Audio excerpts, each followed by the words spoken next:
Aujourd'hui, nous sommes là, à l'École nationale de papeterie Pagora, pour une nécessité importante qui est de renouveler le stock de papier que nous utilisons pour faire des empreintes d'inscription grecque et latine dans notre travail de recherche. Nous arrivons en fin de stock et même depuis déjà 2 ou 3 ans, nous essayons de distribuer feuille par feuille parce que nous n'avions pas la certitude de pouvoir immédiatement renouveler cette production.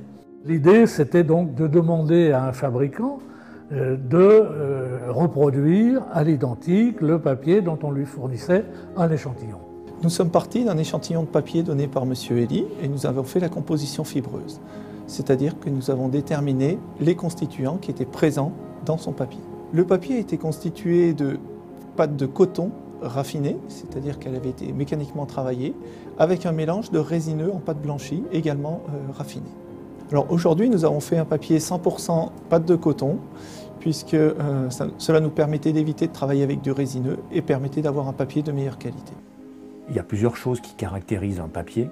Il y a les fibres qui le composent, les différentes essences qui le composent, et aussi la manière dont on va travailler ces fibres avant d'en faire du papier. On appelle ça l'étape de raffinage. Donc c'est difficile, très difficile, voire même impossible de savoir à quel degré de raffinage a été faite une feuille une fois qu'elle est transformée en feuille. On ne peut le savoir que quand on fait le papier, quand on a encore de la pâte, quelque chose d'humide.